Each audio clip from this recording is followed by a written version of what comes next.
viu?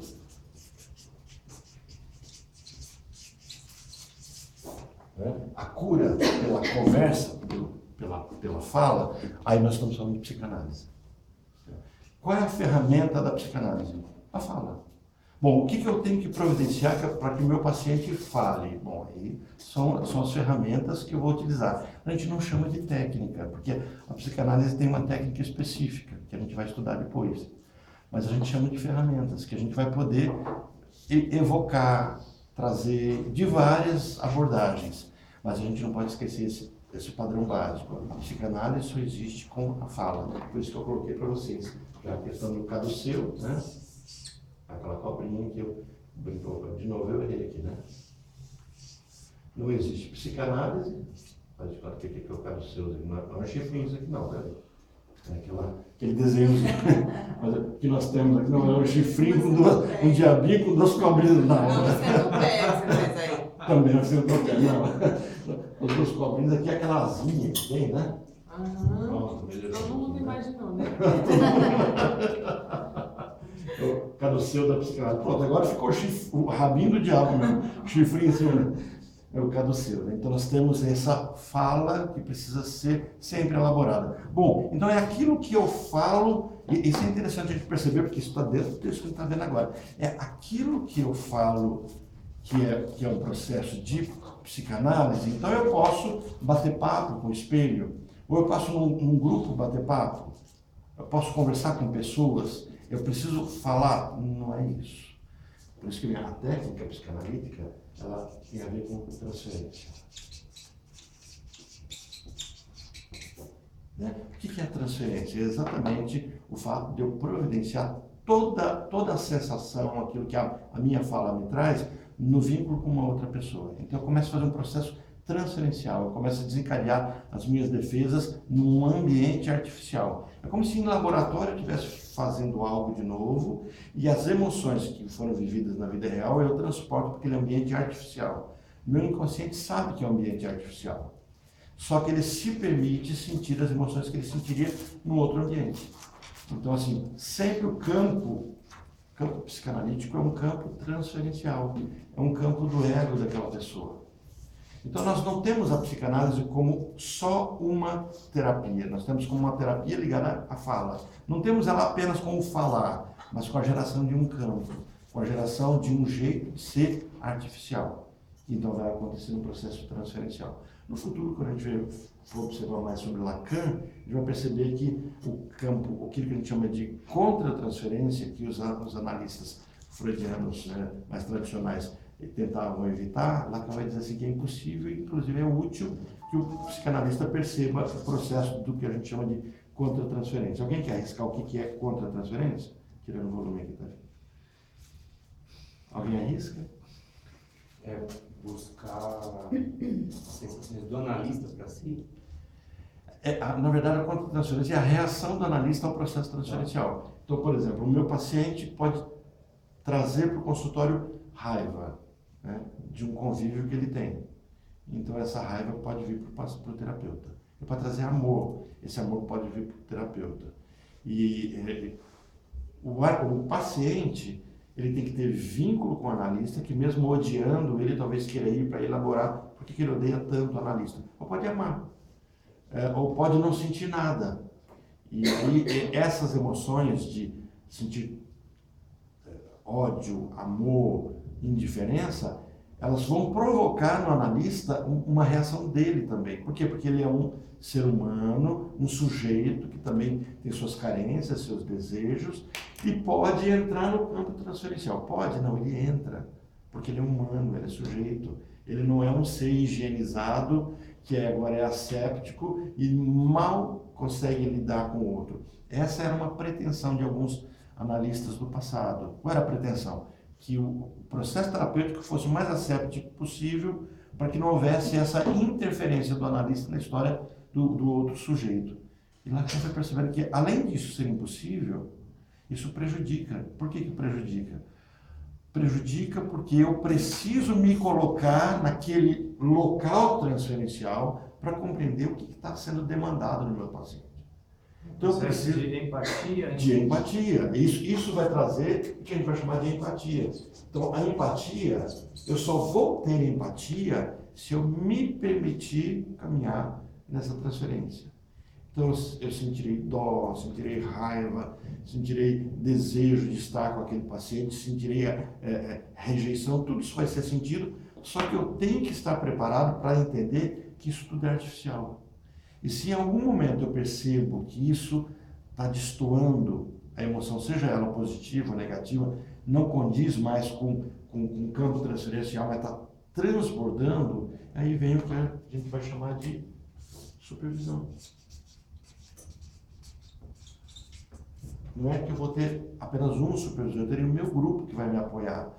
E onde eu vou chegar e dizer assim, olha, eu tenho um paciente, esse paciente, toda vez que eu atendo ele, mexe comigo emocionalmente. E aí eu vou poder, na minha análise individual, ou com o meu grupo, compartilhar isso e começar a elaborar essas coisas. Então, o Lacan que vai trazer essa questão, que eu preciso da transferência e da contra-transferência. Isso é uma construção. Fernando, só uma dúvida. Essa sacada começa com o Jung, quando ele fala diante de uma alma humana seja apenas outra Sim, humana? sim, essa percepção de Jung é bem isso. Eu não digo que começa com ele, mas está também Porque nele. é posterior a ele. Posterior, isso. Não, se você buscar em termos de tempo, sim. Porque, na verdade, ela começa com Jung e começa com Freud. Só que Freud que vai construir essa questão de que existe a transferência. Então, mas o Freud, talvez, eu estou perguntando, né? Talvez ele tenha estimulado a busca por essa asepsia. Sim. E o Jung quebra isso falando não. Tanto porque Freud é cético nisso. Então. Quando Freud, a sua observação é boa. Por que ela é boa? Quando Freud percebe isso acontecendo, ele percebe num caso específico da Ana O. Vocês assistiram um método, Freud além da alma? Lembra quando o Breuer... Primeiro, quando o Breuer começa a falar para a esposa dele sobre a paciente dele. Ele não para de falar, nossa, porque ela é brilhante, olha porque ela fala várias línguas, olha porque agora ela, olha que interessante, ela fala inglês pensando que está falando alemão e entende as pessoas falando uma outra língua e a esposa dele já está com a pulga atrás da orelha, por que esse homem não para de falar dessa moça?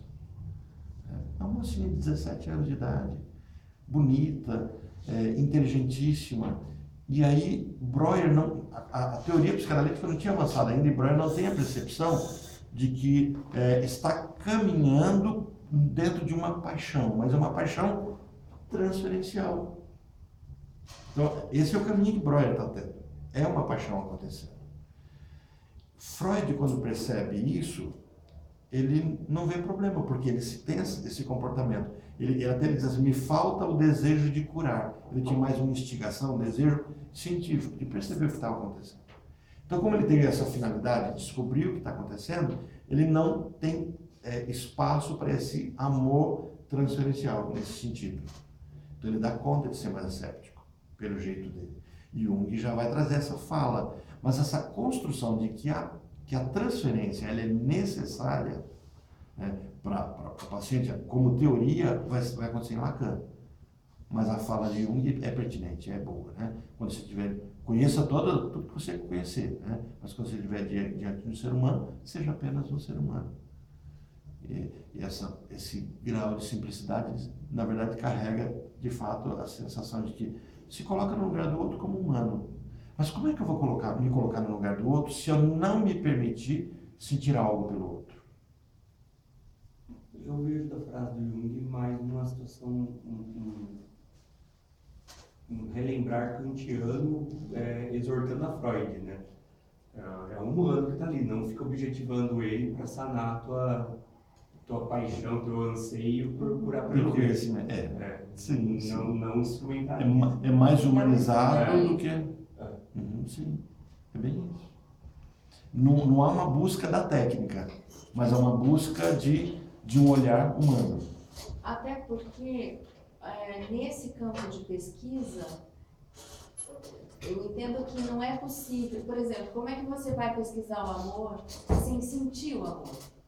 Tem que ser parte de você também. Mas não é o sentir o amor, é sentir o amor por aquela pessoa.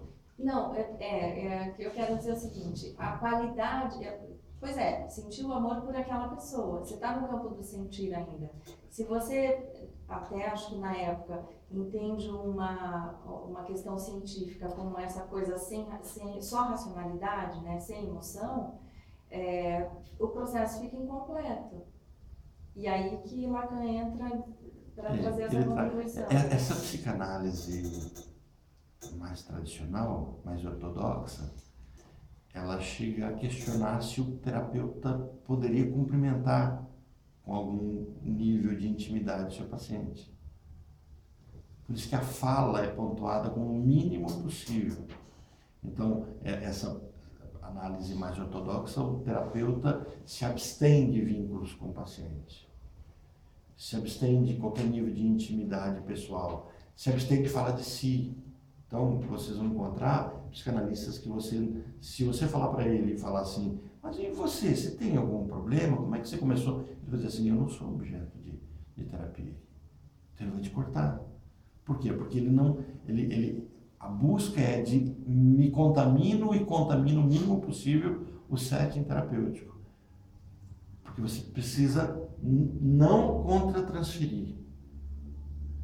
E o que Lacan vai colocar é que isso isso não produz, é improdutivo.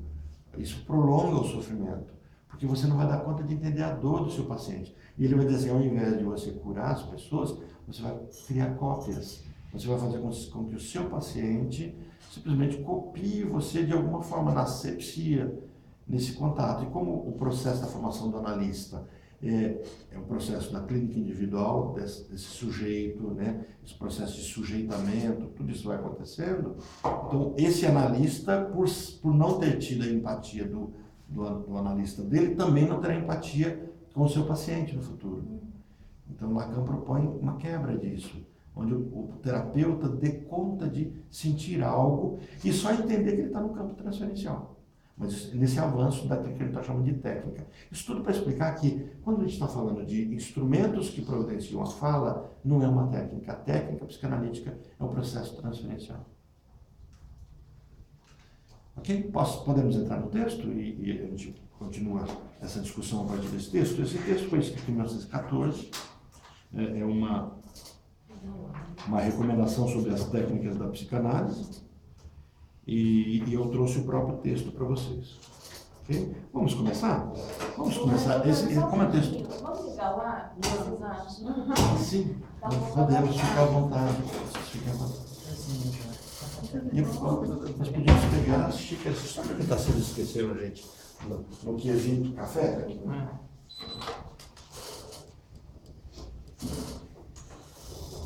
Aproveitar.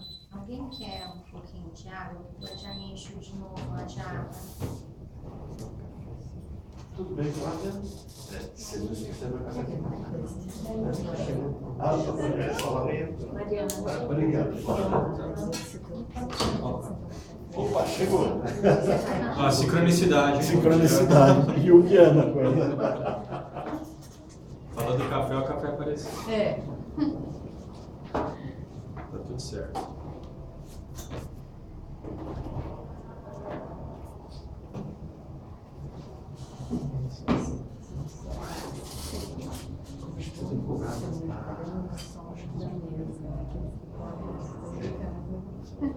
Você trouxe quantos?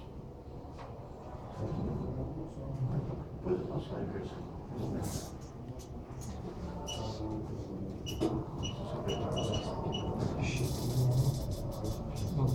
Tem chique. Cerveja.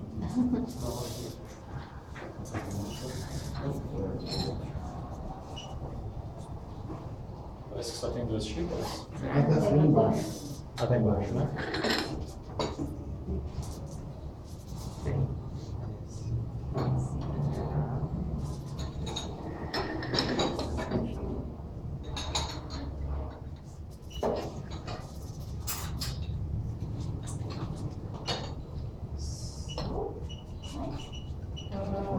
Acho que tá bom. Não sei se todo mundo vai tomar.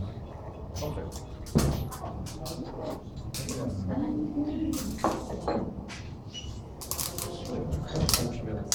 Obrigado.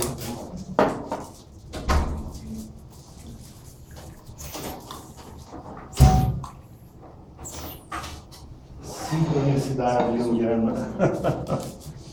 Hoje é dia do psicólogo? É dia do psicólogo? É hoje. 27, é hoje. Que legal, então tem que dar os parabéns para o grupo dos psicólogos, né? Não, nós não temos aqui ninguém da psicologia. Não. O nosso dia é 6 de maio. É 6 de 6 de maio. maio. 6 de maio? Você podia ir preparando o anel, né? Pra gente. Pois é, seria bom. Um bem bonito.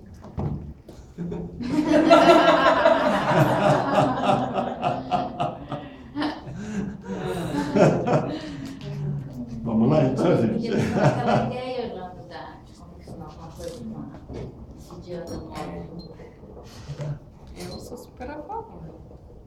Mas a ideia seria do anel, tem da aliança, tem que ver, né, se a gente vai montar, o que a gente vai montar nesse sentido, né?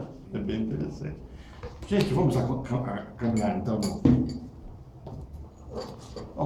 Quem que é bom de leitura? Quem que gosta de ler? Ou a gente vai lendo? Pode começar, por favor. Na página 2, tem informação sobre a tradução, esse é o aparecimento original.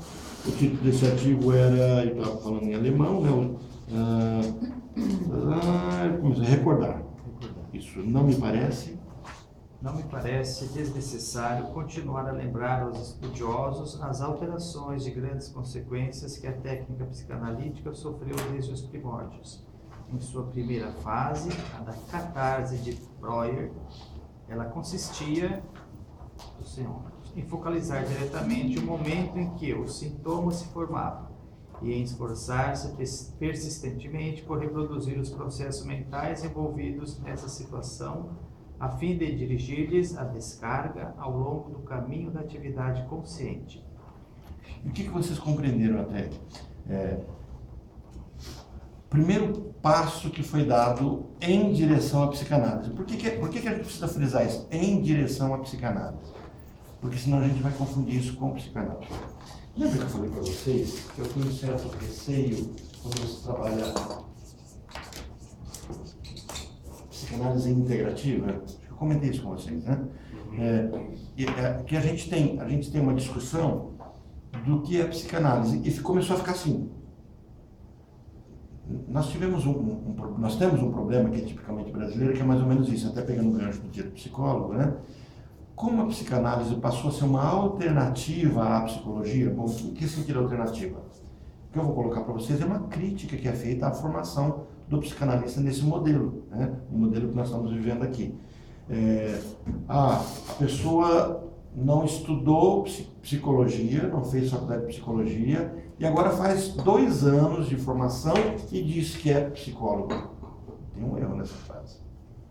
Primeiro, a gente não diz que é psicólogo. A gente não precisa ter essa pretensão. Quando a pessoa chega e diz, eu vou fazer um advogado, né? um administrador, um educador, e ele diz assim, eu vou fazer psicologia. A primeira pergunta que eu faço é, para quê? Qual a busca? Não é sentido de invalidar a escolha. É porque a psicologia, ela é um bacharelado, ela é extremamente ampla, extremamente rica. Ela é o preparo de uma pessoa para lidar com o sujeito, com o humano, não é só com o sujeito, mas pode ser com a pessoa, pode ser com o indivíduo, porque ela não tem a psicologia não é psicanálise. E algumas vezes nós vemos um grupo de analistas, de psicanalistas, que na verdade queriam ser psicólogos, só que aí você não vai fazer 5 anos de uma faculdade, que é extremamente intensivo, aí pega um atalho. Esse caminho não é bom, porque ele traz um grande problema, frustração ou incompetência. Se eu quero trabalhar com psicodiagnóstico, se eu quero ter o caminho de fazer avaliações psíquicas, então eu tenho que fazer psicologia.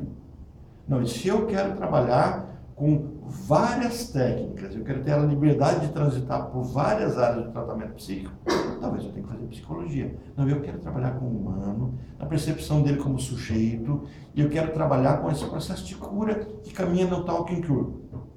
A psicanálise é extremamente eficiente e ela dá suporte para isso. Bom, agora eu, psicanalista, começo a ser hipnoterapeuta. Opa! Tudo bem. Eu simplesmente fiz um caminho de ir e de voltar.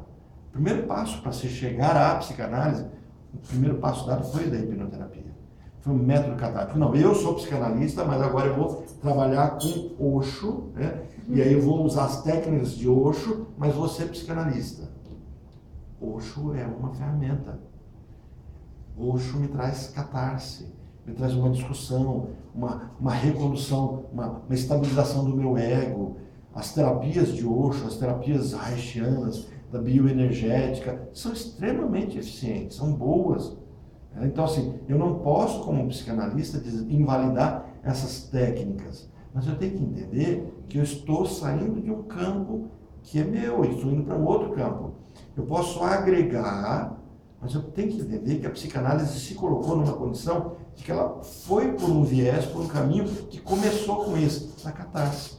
O primeiro momento que Freud comenta da formação da percepção da psicanálise, o primeiro momento é o da catarse. Olha o que ele começa a dizer, né? Não me parece necessário continuar a lembrar aos estudiosos as alterações de grande consequência da teoria da clínica psicanalítica que sofreu desde os primórdios. Olha, como é que era o primórdio? Começamos a discutir o fenômeno traumático. Freud está dizendo isso. Foi o começo da psicanálise. É por isso que esse texto é muito importante para a gente entender que muitas teorias que hoje se intitulam psicanalíticas, elas na verdade não são psicanálise. Então acabam utilizando a formação psicanalítica para se chegar num lugar que não precisaria da formação psicanalítica.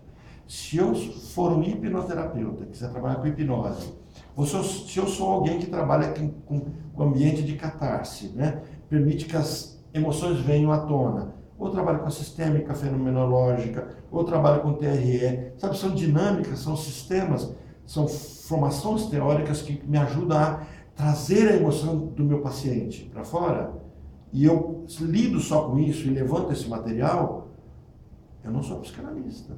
Isso não me invalida como eu tenho o meu valor como hipnoterapeuta, mas eu não sou psicanalista. Se eu quero me intitular como psicanalista, eu tenho que entender que tem um caminho que está acontecendo. Se eu quero dizer que o meu tratamento é da psicanálise, eu não posso ficar preso à catarse. Você lembra quando você estava bem no iniciozinho, você queria fazer uma outra, assim, e se eu fizer tal coisa? Fala assim, você vai ser isso, você não vai ser psicanalista. Isso não diminui você como teórico, eu não quero trazer o que é a teoria, tá? Mas era um campo de estudo que ela estava indo, que tem a sua eficiência, barra de axis, né? Você tinha trazido, a Mariana fez a formação em barra de axis também. E assim, não invalida os terapeutas de barra de axis, porque senão eu vou falar, então você está dizendo que é uma terapia de segundo grau, de segunda categoria. Não, tem o seu valor, sua eficiência, o seu campo, mas eu tenho que entender que isso não é psicanálise. Eu não estou agregando a psicanálise, eu posso agregar como ferramenta. É muito bom, por exemplo, eu como psicanalista, ao ver o sofrimento do meu paciente, eu utilizo o taping, eu utilizo o tapping, né, o EFT, né, os toques, né, que eu já falei para vocês na outra, não falei para vocês, Na outra. comentei, né? Foi na outra turma, não foi com vocês que eu falei? Foi à noite. Então, você pode ensinar o seu paciente a desestressar, evitar o seu sofrimento, mas você tem que entender que isso não é psicanálise, você está usando uma ferramenta. Você está usando uma ferramenta que não é da psicanálise, mas é do humano. Entendeu o caminho que Freud está construindo aqui? Então eu preciso desse texto para entender isso. A psicanálise, ela foi se construindo. O primeiro momento da psicanálise foi da catarse. Nós não precisamos mais da catarse. Então eu não preciso levar meu paciente para se reposicionar naquele primeiro momento do sofrimento dele. Não. Por isso que quando eu falo de psicanálise integrativa, eu agrego conceitos de psicoterapia, eu tenho que tomar cuidado para que isso não seja o meu carro-chefe. Eu tenho que entender que isso aqui está me agregando e não me moldando. Vamos avançar na leitura, só para vocês compreenderem melhor essa questão. A base é o Talking Cure, não tem? A base é o Talking Cure. Essa é a psicanálise. E não só isso também, a gente vai perceber que até isso avançou. Porque a base do Talking Cure é uma busca edipiana. É de uma construção do meu desejo. Então, se eu busco hoje, se a minha busca simplória, por definição assim, qual é o objeto do tratamento analítico?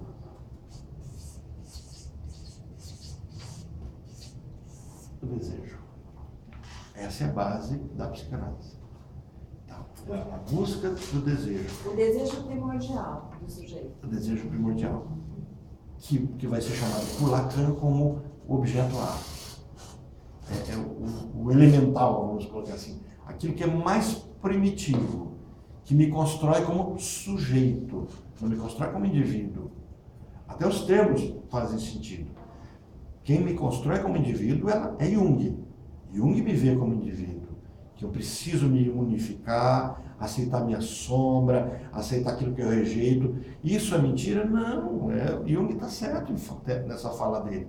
Mas eu tenho que entender que a busca junguiana é por uma individuação. Adler vai trazer essa questão do indivíduo também, mas um indivíduo como um sujeito ligado a essa construção da autoestima. Freud não faz essa busca, Lacan não vai fazer essa busca, ela vai me reconhecer através do meu desejo. Existe um desejo que permeia tudo, que inclusive vai dar origem à minha neurose. A minha neurose está ancorada no meu desejo. E os desejos não são iguais. O desejo de um histérico não é o desejo de um obsessivo. São diferentes. E é por isso que muitas vezes nós não conseguimos compreender as outras pessoas, porque nosso desejo é diferente. Talvez eu tenha um desejo de realizar os valores que não são meus, mas que foram trazidos no processo da minha formação do meu ego, que é o assunto que é o nosso próximo assunto. Formação desse ego. E talvez seja o oposto, eu quero que o outro valide o meu desejo, então eu me valido através do outro. O desejo tem um caminho, e é isso que a gente vai começar a reconhecer. Vamos avançar para ver se isso fica um pouco mais claro? Recordar e abreagir com o auxílio era aquela época se visava. A seguir, quando a hipnose foi abandonada, a tarefa transformou-se em descobrir, a partir das associações livres do paciente, o que ele deixava de recordar. A resistência deveria ser contornada pelo trabalho da interpretação e por dar a conhecer os resultados desta ao paciente. Entenderam a técnica, como funcionava? Então eu levava o meu paciente, então a Mônica está com um problema, não dirige mais carro. Eu chegava assim, Mônica, por que você... Quando começou isso? E a Mônica falou assim, olha, foi um dia que eu estava no carro e eu vi um acidente, mas você sofreu acidente? Não, eu vi o acidente acontecer. Ela começa a me contar a história e aí eu vou usar técnicas para levar ela para aquele momento. Olha, é regressão. Eu posso usar N técnicas, eu posso hipnotizá-la, eu posso levá-la para aquele local, você vai ver aquele psicólogo que vai falar, então vamos lá, onde foi o acidente? Foi em tal lugar. Eu posso ajudar ela a conversar consigo mesmo, a se aproximar da cena traumática, eu posso recondicioná-la, mas eu estou voltando ela para aquele momento. E todas as vezes que eu levo uma pessoa para esse processo de regressão, eu tenho uma reação para fora, essa que é chamada pela hipnose de abreação, que vai trazer depois de forma distorcida a palavra aberração. Então é uma reação da qual eu não esperava. Então eu levo a pessoa para o momento do trauma, ela recupera as lembranças do trauma. Sabe aquela cena de policial? Você acompanhar como é que a polícia faz? Reconstituição da cena do crime. Então você vai reconstituindo e aí automaticamente você procura validar a cena. Fala assim, mas não aconteceu desse jeito. Não tem nexo causal. A pessoa morreu não foi porque você atirou, uma outra pessoa então deve ter atirado. Sabe quando você faz essa busca policial? O psicanalista, nesse primeiro momento, olha, isso é a psicanálise nascendo. Nesse primeiro momento ela levava para aquela cena do crime, e ele fala, então foi por isso. E o que acontecia? No momento que aquela pessoa se aproximava da cena original, o trauma se desfazia. Então, havia cura? Pois curava aquela cena. O paciente não era curado. Essa foi a percepção que Freud foi tendo. Mas ele não teve essa percepção num fato. Vários fatos, porque os pacientes repetiam o seu sofrimento. Por isso que ele vai chegar no futuro a esse conceito de desejo. Então, o que está acontecendo naquele primeiro momento? Nós temos técnicas terapêuticas acontecendo e sendo eficientes, mas ainda não era psicanálise. E é isso que ele está colocando. A gente percebia as resistências. Então, qual era o caminho do analista? driblar essa resistência. Como? Por meio da interpretação. Ah, você está agindo desse jeito, você está evitando essa dor. E ele, o terapeuta era o intérprete. Então, esse primeiro terapeuta, esse primeiro psicanalista, que ainda não é um psicanalista, ele era o interpretador daquela cena. Então, ele não fazia nada além do que uma pessoa que olha de fora e te conta, olha, está vendo, você está com medo de escuro, porque quando você era criança aconteceu uma cena assim, assim, assada. Então nós vamos repetir essa cena e agora você como adulta vai elaborar isso.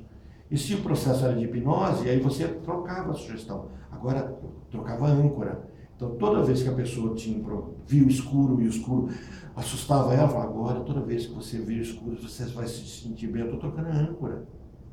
Eu estou curando ela? Não, eu não estou entendendo por que aquilo teve que se tornar uma âncora. Eu não estou vendo o sintoma como algo que soma comigo, eu estou vendo o sintoma como algo que eu preciso dar novo sentido a ele. Então a pessoa, por exemplo, ela não tem como não passar por uma ponte, porque ela mora no local, o trabalho dela, então ela vai passar pela ponte todos os dias. Então a gente vai, olha, toda vez que agora você passar por uma ponte, você vai se sentir bem, e a pessoa troca a âncora e agora ela passa pela ponte, então nossa, estou me sentindo leve, e daqui a pouco ela começa a ter medo de cachorro. Trocamos um medo por outro medo. É isso que Freud vai percebendo. E avance um pouquinho na leitura. As situações que haviam ocasionado a formação do sintoma e as outras anteriores ao momento em que a doença irrompeu conservaram seu lugar como foco de interesse. Mas o elemento da aberração retrocedeu para segundo plano e pareceu ser substituído pelo dispêndio de trabalho que o paciente tinha de fazer por ser obrigado a superar sua censura das associações livres de acordo com a regra fundamental da psicanálise. Bom, qual que é a regra fundamental da psicanálise que Freud pontua aqui? Então, se a gente começa a buscar, eu quero entender como é que, o que faz o método psicanalítico ser método psicanalítico? Falar. Sobre o quê? E qual é a postura do analista nesse método fundamental? A postura. Mas que tipo de escuta? Interpretativa e quebrar as existências dessa fala. Esse primeiro momento faz isso. Mas eu digo assim, qual é o olhar do psicanalista que esse já se mantém até hoje? Livre associação. E para eu fazer livre associação, eu não posso estar focado. Então, esse olhar do analista que está sendo construído nesse primeiro momento, Freud fala assim, eu tenho que deixar devagar. A sessão psicanalítica é a sessão mais idiota possível. Por que é idiota possível? Eu estou usando a palavra de propósito, tá, gente? Não é insulto. O que significa a palavra idiota? Freud tem um texto, o pessoal, quando lê esse texto, fala assim, nossa, como ele é agressivo, né?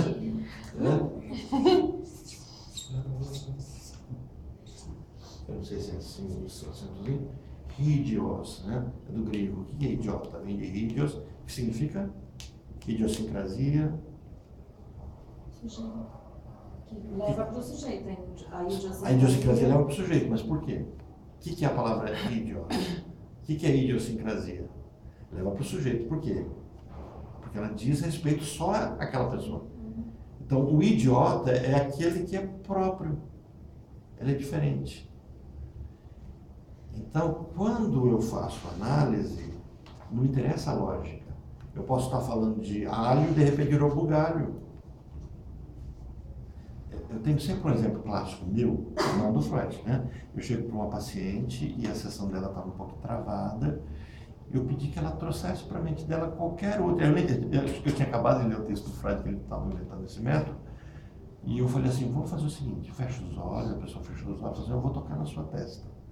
E quando eu tocar na sua testa, a primeira imagem que vier, eu quero que você me conte, por mais estranha que seja. E aí ela me trouxe a história de uma cueca azul. Cueca azul.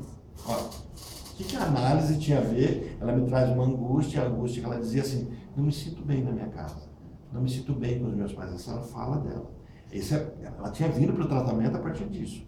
Olha, eu não me sinto bem, tem alguma coisa diferente com os meus pais. Mas os meus pais têm 80 anos, eu não quero perguntar para eles sobre isso. Tenho medo de magoá-los, mas eu não me sinto à vontade na minha casa. Mas eu não consigo se referir. Tá?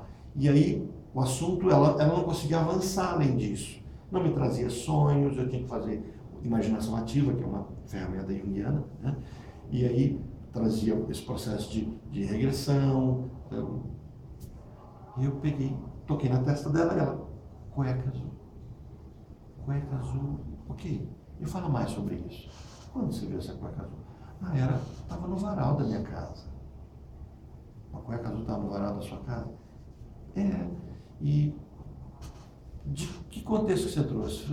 E ela começa a me descrever a casa, o jardim, e aí o que mais? Olha, percebe, é idiota isso. Nós saímos de um assunto, entramos no outro assunto, cueca azul, de repente entramos no jardim. E do que você se lembra? Eu falo, eu estava chegando da escola. Você estava chegando da escola e você, não sei, eu estava estranho esse dia, porque eu cheguei, meu pai tinha um jardim que ele amava muito, umas plantas que ele tinha acabado de plantar. Mas estranho, eu arranquei todas as plantas do jardim. E o que aconteceu? Bom, quando eu arranquei todas as plantas, meu pai viu aquilo, olhou para mim, não falou nada e replantou. Então, ali, nós começamos a buscar, a localizar. Ela não se sentia, o pai não batia nela, não corrigia, ela corrigia a irmã. E ela ele não corrigia. E esse vazio de correção começou a dar a entender que o pai não era pai, que havia um segredo nessa família. E ela começa a provocar esse pai, provocar essa família. E aí, a partir daí, a coisa começa a deslanchar. Começamos com a cueca azul. Qual é a lógica que se tinha? É porque no dia que ela fez isso, havia esse insignificante naquele caso. Percebe? Uma idiotice. Algo próprio. O processo analítico começa pelo falar sobre o nada. Mas você só vai dar conta de fazer se não estiver focado. Se você estiver focado, a pessoa fala, eu vim tratar da insônia, e você focar na insônia, você perde. Por isso a atenção do analista, que o Freud, quando ele comenta isso, a regra fundamental, fale-me sobre qualquer coisa, por mais insignificante que seja, essa é a regra fundamental, ela está ancorando uma discussão que vai ser estruturada de que a psicanálise fala sobre o inútil, sobre o nada. E falando sobre o nada, você vai chegar exatamente onde precisa chegar. Por quê? Porque o seu inconsciente quer falar. Ele tem algo a ser demandado. E o analista tem que ter atenção flutuante. Então eu busco foco. O analista é um desfocado, o analista também é um idiota. Né? Eu sabia que o analista era idiota, né? mas nesse sentido, né? Não é idiota bobo, não é idiota que ele é próprio. Os assuntos não precisam ter nexo. E o analista tem que ser aquele que chega com uma rotina, chega com um script e não tem nada a ver. Então isso tira uma ansiedade do próprio analista, que é mais ou menos assim, o que eu vou falar para o meu paciente? Isso derruba uma coisa que os psicólogos cognitivos comportamentais trazem muito, que é um roteiro. Olha, um roteiro da minha terapia, do meu processo clínico. Não tem. Não tem. É falar sobre o nada. Né? Não tem uma demanda específica. É o que vier. E até o esquecimento que o seu paciente tem, porque alguns pacientes, eu trouxe uma lista, eu chego aqui e esqueço tudo, é normal, é resistência. Então Freud vai percebendo isso. E vamos avançar, que vocês vão ver um pouquinho mais disso. Finalmente, né? Finalmente, desenvolveu-se a técnica sistemática hoje utilizada, na qual o analista abandona a tentativa de colocar em foco um momento ou problema específicos. Contenta-se em estudar tudo o que se acha presente de momento na superfície da mente do paciente e emprega a arte da interpretação principalmente para identificar as resistências que lá aparecem e torná-las conscientes ao paciente. Disto resulta um novo tipo de divisão de trabalho. O médico revela as resistências que são desconhecidas ao paciente. Quando essas tiverem sido vencidas, o paciente a miúde relaciona situações e vinculações esquecidas sem qualquer dificuldade. Então, olha só, aqui ainda ele está tratando das resistências localizadas na catarse. A pessoa veio com uma situação, você fez ela se lembrar daquele contexto, né? Eu brinquei com a história da Mônica do dirigir, mas nós poderíamos pegar qualquer situação. Não gosto de quiabo, mas por que isso te atrapalha? Na minha família todo mundo come quiabo. Só eu não como, então eu me sinto o patinho feio da família. É como se eu não pertencesse a essa família. Olha, as palavras são fortes. Todo mundo come, eu não como, não me sinto pertencente. Você anota as palavras, ou mentalmente, ou você anota para você pontuar com o seu paciente. Então, assim, isso é uma discussão que no futuro vocês vão ter. O analista pode anotar, anota tudo, grava, isso a gente vai depois falar no futuro sobre isso. Mas é importante que, se você vai perder essas palavras, você anote essas palavras. Ah, tem que ser assim? Não tem que ser assim. Não há um método, porque isso não é método. Isso é uma técnica sua. Você pode ter uma forma de anotar na sua mente as palavras, você pode destacar as palavras para o seu paciente. E aí aquilo que veio para ser resolvido não é um problema daquele paciente, não é porque ele quer aprender a comer quiabo, porque ele não come quiabo, ele não se sente pertencente. O comer quiabo é uma identidade para ele, a família, todo mundo come, ele não come. Isso que está trazendo essa insatisfação, e existe uma insatisfação por não pertencimento dessa brincadeira que eu fiz, dessa cena, né? Entenderam? Só que aí eu vou perceber uma resistência. Eu não vou assim, você se sente pertencente? Não, eu sou super incluído na minha família. Resistência. Tem um episódio da Mia, né? Eu sempre menciono o caso Mia, na série Em Terapia, Em Treatment. Já assistiram a série Em Treatment? Eu posso postar o link para vocês pegarem ela no meu Google Drive, no meu OneDrive. Algumas pessoas têm dificuldade. Não foi você que Fui teve eu. dificuldade? Mas agora o Thiago está fazendo, ele resolve todos os Porque você problemas. vai entrar, se você tem um OneDrive, aí ele vai pedir para você, quer que manda para o seu OneDrive, tudo é muito mais rápido, ou você pode assistir o vídeo no seu próprio OneDrive. Se você tiver um OneDrive, o que eu indico é que você transfira logo para o seu, porque daí você fica livre, porque senão se eu mudar na lista do meu, você corre o risco de não ter mais acesso a isso. Na segunda temporada tem uma personagem chamada Mia, que por um acaso é uma advogada. Então, os da área do direito, aqui é só o Thiago, né, que é da área do direito. Ah, é a Mariana, né? É só vocês dois, a Ana Lúcia agora está indo para a turma da tarde. Do seu ID. Pode escolher? Não sei mais. Você passa uma xícara de café para mim, por favor? Os parentes deixam isso escolher? Não vão perguntar? Você que é advogado? Como que eles vão? Muito obrigado. Não faço mais consultas. Desapega, né?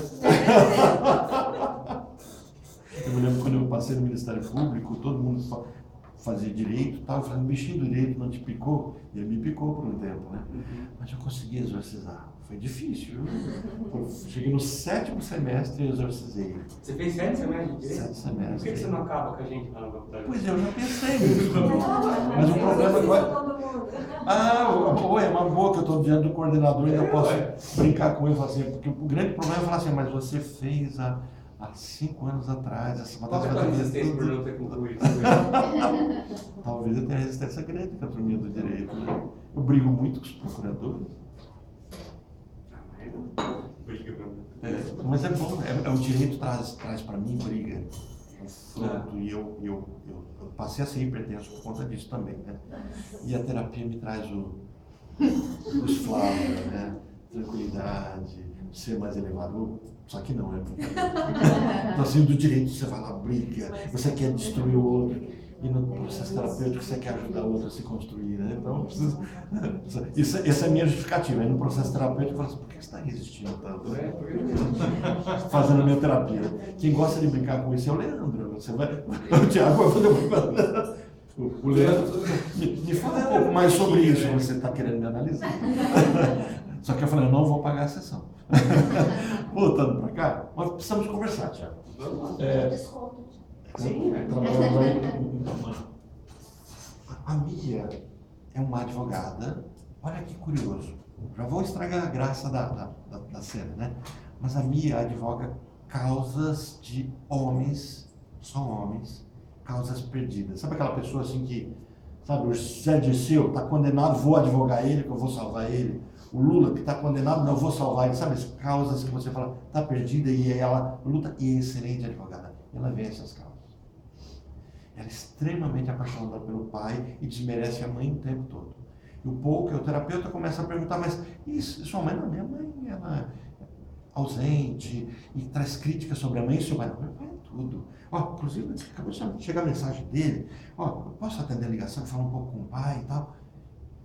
E aí você começa a perceber que ali, como é que se diz, nesse angu tem caroço. Né? E há uma busca por dar sentido a isso. Assistam a série, a Mia, né? Em Terapia, o episódio Mia. Sabe o que é a série em terapia, né? Série em terapia é um terapeuta, no caso a americana, começou em Israel e vários países fazem. No Brasil nós temos a série em terapia e nos Estados Unidos em treatment, né?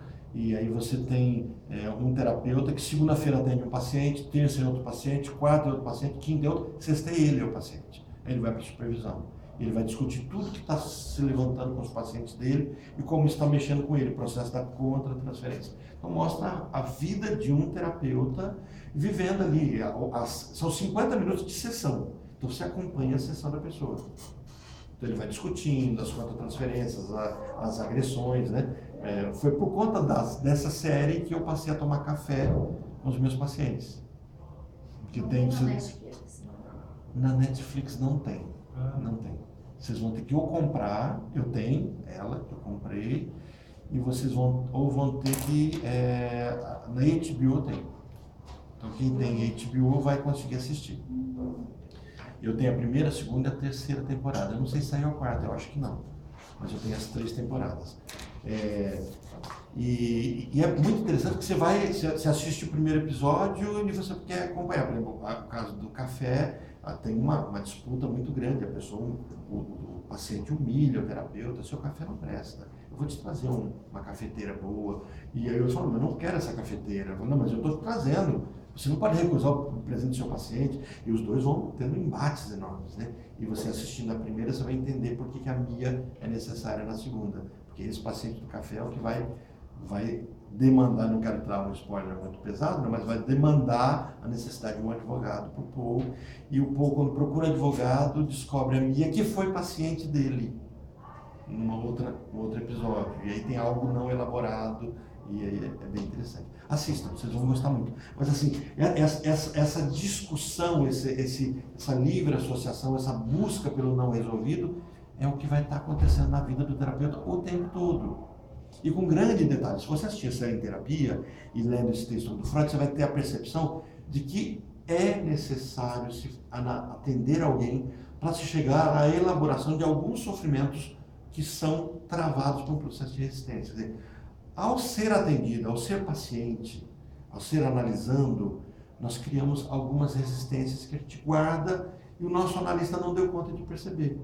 Mas quando você atende alguém, esses fantasmas que você escondeu de você mesmo, do seu analista, vão surgir. E aí você vai ter na supervisão, você faz, olha, eu estava atendendo alguém, tive uma crise, tive uma enxaqueca, tive uma dor de cabeça, estou com uma resistência, não suporto atender determinado paciente, ou não vejo a hora de atender, a história dele vincula a minha história. E aí por isso que você tem que começar a atender alguém enquanto está sendo também atendido.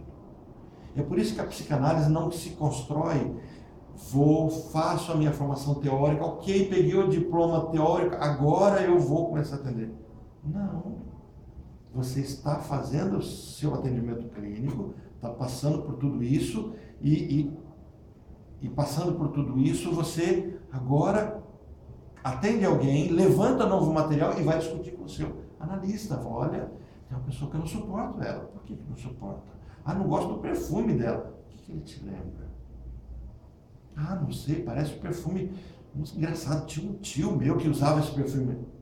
Aí você vai começar a fazer os vínculos e vai elaborar. Então, é por isso que Lacan vai dizer que o caminho do divã é o atendimento. Ó, o caminho do divã é ser analista.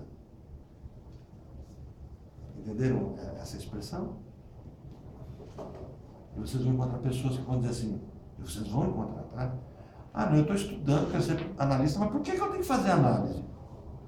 Primeiro que a gente está começando a coisa invertida, né? Estamos começando da teoria para a prática. E o caminho original é da prática para a teoria. Mas como a gente vive numa sociedade que a gente não tem tempo, a gente quer estudar, então a gente começa, a teoria passa a ser um gancho para me levar para a prática. É por isso que no percurso você terá que fazer a sua análise individual. Qual é o diferencial que nós temos em relação aos outros percursos, outras histórias? Que nós não precisamos que você faça com analistas do percurso. Só que nós sugerimos que faça com os estudantes do percurso. Por quê? Porque vocês vão precisar que outros analistas façam também com vocês o processo clínico. Então é mais ou menos assim. O seu terapeuta, é interessante que seja alguém do percurso, que está em formação, porque no futuro quem tiver informação vai fazer com você. Vai ser, uma porta vai abrir na outra porta, por isso que é uma estrutura. Meio pirâmide, né? Você investe dinheiro para você ganhar dinheiro, é crime, né? Mas é uma pirâmide terapêutica, que não envolve capital, envolve um pouco, né? Porque você vai atender, vai custear a sua própria supervisão. Então você atende 1 ou 2 pessoas e isso vai custear um pouquinho a sua formação. Vamos avançar? Estamos onde? Querem falar alguma coisa até aqui? Podemos avançar? O objetivo dessas técnicas diferentes, naturalmente, permaneceu sendo o mesmo. Descritivamente falando, trata-se de preencher lacunas na memória. Dinamicamente, é superar resistências devidas à repressão. Tem uma gravada nessa parte, é dinamicamente. É superar resistências devidas à repressão.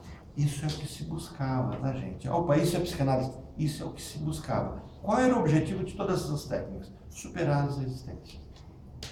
Orlando, preencher lacunas na memória ou ressignificá-las na mesma coisa? Mais ou menos. Porque o que acontece? Por que eu digo que é mais ou menos? Se você vai ressignificar, você tem memórias. Então você não gosta...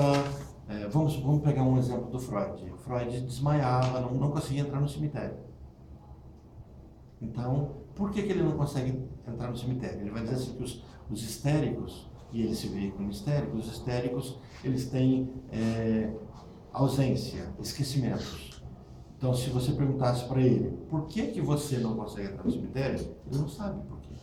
Ele só consegue se referenciar a quando isso começou.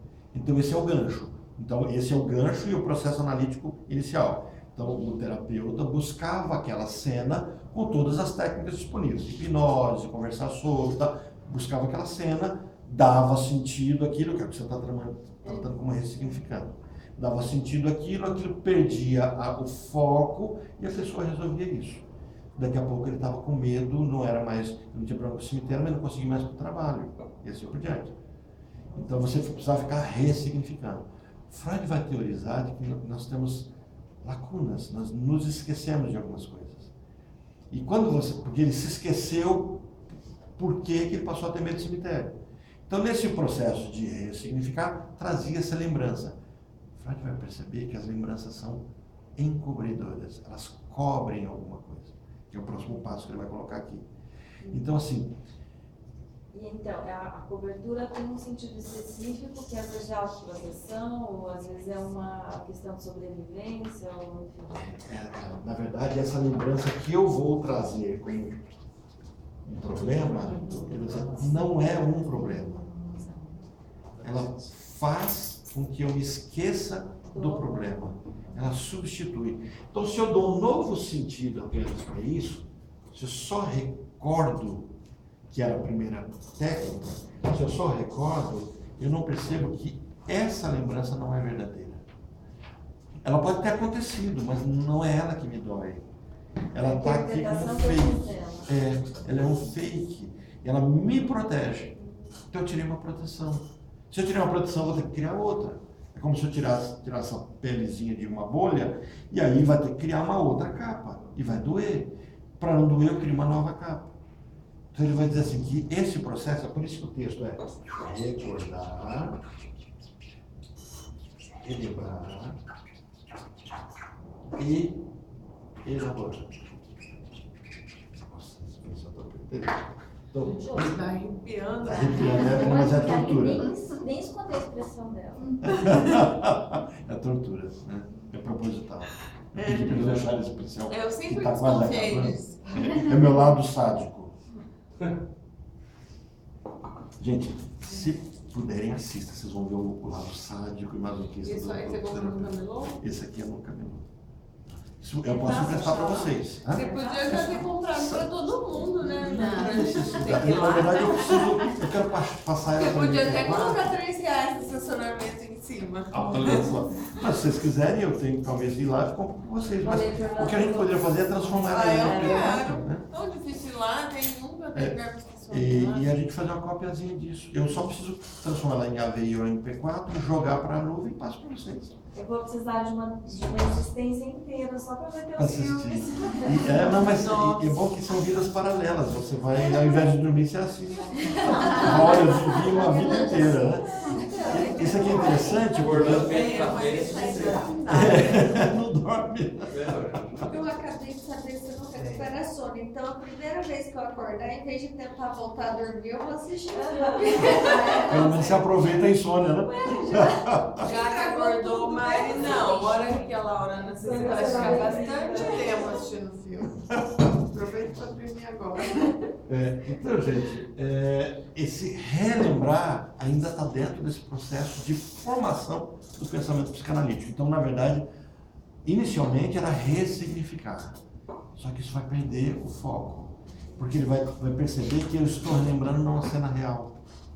Mas o ressignificar não é parte aqui da fase do elaborar? Não. Depois a gente vai entender por que não é. Parece ser, pela composição da frase, né? A gente vai perceber que não é ressignificar. Ressignificar é dar um novo significado. A palavra ressignificar seria isso. E na verdade a busca não é essa. E o que eu tenho é Vocês já ouviram falar boi de piranha? É que você disse agora que, tá na moda, que a moda. lembrança que você relembra, na verdade, é um simbólico fantasiado teu. Mas não é real necessariamente. Isso, O que você está falando que ressignificar não seria ressignificar, porque na verdade é o primeiro significado real da coisa. Não é. Na verdade, a tua lembrança é uma ressignificação que a tua mente fez para te disfarçar daquilo que foi o verdadeiro. E esse significado novo, ele não, na verdade, é um boi de piranha. Para esconder, recalcar coisas. Isso, perfeito. A palavra-chave que vai buscar é um recalcado que não pode ser visto. E aí que você tem uma cena que não é real, que é real. Lembra a cueca azul? Sim. O problema não é a cueca azul. Então eu poderia dar sentido, olha, então agora você te incomoda a cueca azul. Quando eu vejo um Fusca azul, já lembro da cueca azul, meu dia acaba. Não era isso que aconteceu com a minha paciente, mas estou brincando aqui, né? E assim, aí então vamos fazer o seguinte, não vamos pensar no Fusca azul com cueca azul, vamos tirar esse sentido de azul céu e tal. Aquela cena, ela simplesmente, ela está te atraindo para ela. O seu inconsciente construiu um totem, um para-raio, para que o raio não caia no lugar que iria cair. Então o que acontece? Se eu der sentido novo a isso, eu vou dessensibilizar algo que na verdade não tem, ele carrega um significado. Então eu posso ressignificar e eu não atingi o problema. Mas eu não posso entender, desculpa, tá? Não, desculpa não, é para falar. É porque, assim, para mim, o ressignificar não é essa substituição de sentido. É quando eu passo por esse processo, entendo e naturalmente aquilo traz um novo significado, porque ele Mas ele pensa no você lugar- fazer esse caminho de ressignificar, mesmo nesse processo, você está olhando para o fenômeno, você está olhando para a cueca azul. Não necessariamente. Se há uma dor e você precisa dar sentido para essa dor, a tendência é que você tente buscar o sentido dessa dor. E a proposta final é que não olha para a dor. Não é mais isso. Ok, então, você não olha para a dor, faz outro caminho, mas de qualquer maneira, aquilo que antes doía, ou seja, no final das contas, frigir os ovos, você vai ter um resultado que vai ter um novo sentido. Mas não de ressignificação. Vai ser do quê? Aquilo perdeu o sentido. Não tem mais outro significado para aquilo. Que já é um novo significado. Foi elaborado. Ele vai ser desnecessário, vai ser a pessoa fala assim, te incomoda ainda a cueca azul? Eu nem lembrava mais disso. sabe assim? Pois é. Porque é por isso que aquilo ali, ele é um chamariz. É como se o seu inconsciente ficasse jogando aquilo, mas isso é uma descoberta do futuro. Tá? Então, é por isso que eu preciso buscar as distrações do inconsciente. Os atos falhos, os esquecimentos, os lapsos. Então, não é o recordar. É por isso que quando o paciente vai para o consultório, não há necessidade de você buscar a cena do trauma. Porque se você não tem essa compreensão, você vai fazer um caminho de tratar do sintoma. Então, se você vai ao médico, você fala assim, estou com enxaqueca. É claro que o médico vai procurar a sua enxaqueca. Ainda que para entender, talvez ele fale assim, pera um pouquinho, essa enxaqueca não, você tem que ir para o dentista. Você está com ATM, não é enxaqueca, ele te ajuda a compreender. Ou você tem, eu me lembro de uma colega minha que foi a um ortopedista com dor nas costas. Não, foi o oposto. Ele foi oftalmo com problema nos olhos, o oftalmo encaminhou para o ortopedista. Ele falou, mas é olho? Não é olho, é coluna. Porque ele tinha percepção, né? E havia um caminho lógico. A nossa mente não faz esse caminho lógico, é por símbolos, por significados. E o boi de piranha está ali para você não ver o que de fato é. As negações, tudo é para você não enxergar. Então, enquanto você olhar para aquele simbólico, você não está enxergando tudo que está acontecendo. Sabe, a magia. Por que o mágico consegue fazer a mágica? Porque ele te distrai. O fenômeno psíquico, ele nada mais é do que esse engodo. Existe uma mão falando para você olhar para a mão e outra coisa está acontecendo. Então, enquanto você olhar para a mão, as outras coisas estão acontecendo ainda. As outras angústias podem. Então, não adianta você tentar refazer isso, dar sentido, ajudar a pessoa a elaborar isso. A proposta da psicanálise ela é cruel, é mais ou menos assim. Eu falo assim, não estou conseguindo dormir, eu falo, joia, mas como é que você está? Ele não está entendendo, eu estou dizendo que eu não estou conseguindo dormir, é insônia meu problema. E o que eu vou ter que falar sobre outras coisas que não têm relevância nenhuma? Fale-me sobre qualquer coisa, por mais insignificante que seja. E a pessoa começa a falar, troca o nome de uma coisa, opa, aí você vai no nome. Assim, por isso que eu falei, o analista é um idiota. Porque tudo que surgir, aquilo tem relevância. E tudo que você trouxe não tem relevância nenhuma. Orlando, é igual quando vai interpretar o sonho que você falou que é para prestar atenção naquela coisa mais insignificante. Isso. Que é aquilo que tem relevância. Ali você está. Aquela mais pessoa que estava insignificante. lá por nada, né? Falar, eu sonhei, estava lá, mas estava um porteiro ali, mas não, o porteiro. Talvez aquilo tenha valor, tenha significado. Então não seria o ressignificar, a não ser que você esteja trazendo o ressignificar no sentido de ressignificar a vida da pessoa. Então não é mais aquela cena. Aí a gente pode trazer um vínculo nesse sentido. E ao interpretar a vida da pessoa, aquilo perde espaço. É uma forma também que o psiquismo desenvolveu de se proteger, né, da dor. Então ele faz todo esse mecanismo de, sei lá. É por isso que o nosso caminho é primeiro a gente trabalhar esse texto para a gente entender que muito do que se chama hoje de psicanálise não é psicanálise. Não estou desmerecendo esses tratamentos, eles têm seus valores, eles dão sentido à vida das pessoas, eles enriquecem, mas só precisa entender, não é psicanálise. Né? O Osho, eu menciono o Osho porque é uma coisa muito que eu gosto, né? É maravilhoso o Osho, mas não é psicanálise. TRE, do tremor, é ótimo, tá? Não é psicanálise. Trabalhar constelação familiar, é maravilhoso, tem sua eficiência, mas não é psicanálise. Trabalhamos questões ligadas ao meu comportamento, ao dar sentido, tal. É ótimo, é interessantíssimo, mas não é psicanálise. O fato de não ser psicanálise não estão desautorizados. Porque, então só a psicanálise cura.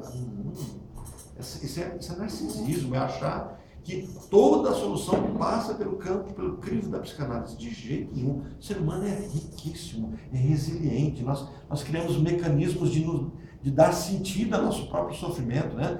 Nós vemos gênios surgindo por conta do próprio sofrimento. Pega o Stephen Hawking, né? Com todo o alejo dele, o sofrimento, a angústia, aquele ser tão inteligente naquele corpo que não consegue mais, né? E olha quanto sentido ele deu para a raça humana. Então, assim, isso Adler vai trazer com propriedade isso. Olha, meu próprio complexo de inferioridade vai me fazer trazer sentido para as coisas. Então, o ser humano é muito complexo, mas isso não é psicanálise. Isso é outros caminhos que o ser humano usa. Orlando, daí, nesse caso aí que você está falando, daí tem um sintoma, né? Que sempre vai para o sintoma, Daí, para a pessoa chegar, por exemplo, na cura, ela tem que sair do sintoma e descobrir o real. Mas isso daí tem que ser a própria pessoa. No processo dela. No tempo se dela. eu vi antes, eu estou atendendo e eu vi antes, eu não posso falar. Não. Por quê? A não ser que seja, porque a primeira pessoa vai... Deixa eu até só refalar o que você falou. Eu não posso falar. É bom que eu não fale. É bom que eu, analista, dê conta o máximo possível de me conter. Por quê? Porque daí a pessoa vai ter uma coisinha chamada... Precisa da propriedade, né?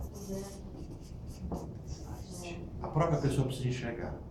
Agora, Freud vai dizer assim, que se você falar, não se incomoda se a pessoa vai aceitar ou não. Porque se você fala, a pessoa normalmente vai rejeitar. A não ser que o vínculo... Resistência. Vai criar uma resistência. Só que se a própria pessoa chegar nesse caminho, você driblou a resistência. Então é nesse sentido que muitas vezes o caminho analítico passa a ser longo, porque a pessoa está elaborando o sintoma dela, está recordando, está trazendo. E quanto tempo ela vai ter que ficar nisso? O tempo que ela precisar. Quando ela vai para o divã? Essa é uma pergunta que é feita. Né? Quando ela precisar ir. De vez em quando se apresenta por uma ferramenta psíquica, apresenta o divã para ela, vamos deitar aqui no divã, vamos sentar, relaxa, tal. Eu queria que você agora me trouxesse o conteúdo, mas vai chegar um dia que o seu paciente fala assim, eu não tenho o que falar para você. E mesmo, por exemplo, ela está em busca de resolver. Sim. Ela está em busca de resolver, mesmo assim ela não chega, então porque não é o momento dela. Enquanto ela estiver em busca de resolver, ela ainda está, a piranha atacando o boi. A boia ela está passando todinha ali, enquanto ela está... Você tem que mostrar para as piranhas, olha esse boizinho que só está te distraindo. Olha o tanto de boi que está passando ali, ó. E aí se você mostrar, ela está no sangue, a piranha, né? Ela está ali no sangue, está atacando, até acabar com tudo. Quando acaba com tudo, ela vai olhar, aí você põe o outro, aí já passou a boiada toda. Então o que o analista tem que falar? Falar assim, esse boizinho, e aquele boi que está passando lá de lado? Essa obsessão por resolver dela está disfarçando nela. Virou um zombie. Exatamente. Daí essa obsessão está atrapalhando ela ver a boiada. E só que no processo clínico ela vai começar a se liberar disso. É vagaroso, mas ele é concreto. É por isso que essas intervenções breves, elas têm que ser focal. O sofrimento é tão intenso que a pessoa que ela pode travar. Ela não quer mais viver, ela quer se matar. Bom, aí você vai ter que ajudar ela a elaborar aquilo. Aí talvez você tenha que usar a ressignificação como uma ferramenta. Então, você ajudar a paciente que ela estava para perder emprego. Ela não sai mais da casa dela. E assim, ela tinha que pedir para um amigo pegar ela e levar ela até o Uber. E ela entrava no Uber e o outro amigo pegava ela do Uber. Se ela não tivesse a garantia de que uma pessoa levaria ela até o Uber e outra pessoa pegava, ela ficava trancada dentro de casa. Então, ela ia ser mandada embora. Então, o que você tem que fazer? Talvez você tenha que, naquela situação, encaminhar para um psiquiatra para ele dar um remédio, mas eu não quero tratar de forma química essa pessoa. Então, talvez, através de uma ferramenta, né, de sensibilizá-la. Só que Freud vai dizer assim, você está tirando uma ferramenta que seria importantíssimo para ela chegar no ponto da cura, mas o remédio que ela está tomando, o sintoma, está tão forte que ela pode morrer no meio do caminho. Então, talvez a gente precise reduzir essa dose. Vamos tentar entender mais isso dentro do texto?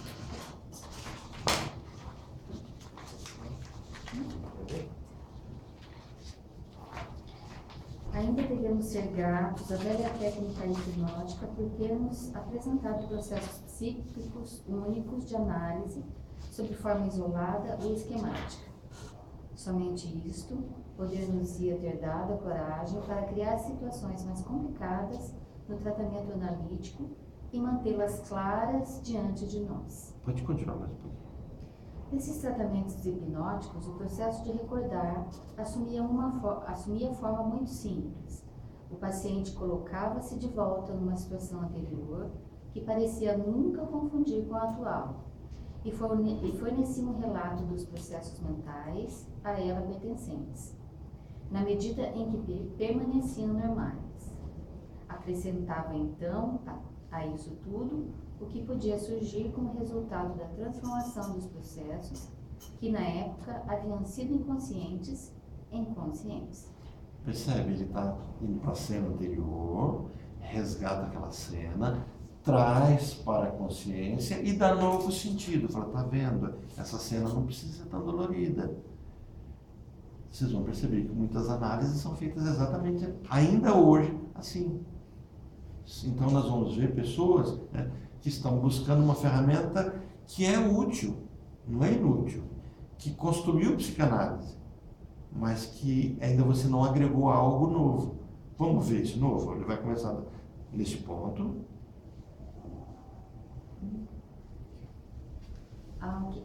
Nesse ponto, interpolarei algumas considerações que todo analista já viu confirmadas em suas observações.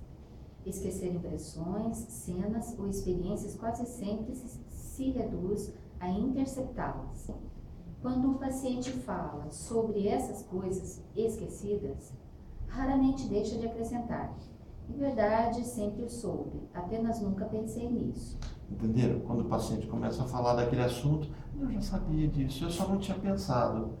Então, assim, se já sabia, por que estava inacessível? Havia um esquecimento. É isso que ele está falando, assim, essas lacunas. Então, imaginava-se que o processo clínico era ajudar a pessoa a preencher as lacunas. Pode continuar. A miúde expressa desapontamento por não lhe vierem à cabeça coisas bastantes que possa chamar de esquecida, em que nunca pensou desde que acontecera. Não obstante, mesmo este desejo é realizado, especialmente no caso das histerias de conversão. O esquecer torna-se ainda mais restrito quando avaliamos em seu verdadeiro valor as lembranças encobridoras que tão geralmente se acham presentes. Em certos casos, tive a impressão de que acontecia amnésia infantil, que teoricamente nos é tão importante. É completamente contrabalançada pelas lembranças encobridoras. Não apenas algo, mas a totalidade do que é essencial na infância foi retido nessas lembranças. Trata-se simplesmente de saber como extraí-lo delas pela análise. Elas representam os anos esquecidos da infância tão adequadamente quanto o conteúdo manifesto de um sonho representa os pensamentos oníricos. Bom, então vamos trazer uma definiçãozinha sobre o conteúdo manifesto do sonho. Só para vocês compreenderem o que ele está dizendo aqui, porque ele fala sobre o conteúdo manifesto em 1899. Como é que Freud teoriza a questão dos sonhos? Ele vai dizer assim: quando eu chego, por exemplo, para a Déia e falo assim, Déia, me conta seu sonho. E a Déia conta o sonho, ela conta como se ela tivesse sonhado aquilo. Por que ela conta? Porque é o que ela lembra. O que o Freud teoriza é que nós não lembramos do sonho. Nós contamos o sonho na forma que é possível contar. Porque o sonho latente, ele não pode ser lembrado no formato porque é uma outra língua, é uma outra estrutura inconsciente. Então é mais ou menos assim, eu sonho e quando eu tento entender o que eu sonhei, eu crio uma história para o meu sonho. Então é isso que ele vai fazer a diferença entre conteúdo latente e conteúdo manifesto. Então o que eu conto do sonho não é o sonho, é o que eu posso contar do sonho. É como se, por exemplo, você, foi... eu vou trazer uma experiência minha. Eu era criança, tinha meus 5, 6 anos de idade. Eu me lembro com um grupinho de amigos, e os meus amigos tinham ido a uma cidade grande e me diziam que tinha um coletivo. E eu, o que é coletivo? A coletivo um ônibus grande, chama coletivo. E eu pedia que as crianças, mas como é que é o coletivo? Eu conhecia o ônibus disso. E hoje eu olho para um ônibus e um coletivo, qual a diferença? Porque um é maior, tal, né? É fácil para me referir, porque eu já vi os dois. E elas desenhavam para mim, e é interessante, depois quando eu fui estudar análise de desenho infantil, a gente chama isso de desenho rebatido.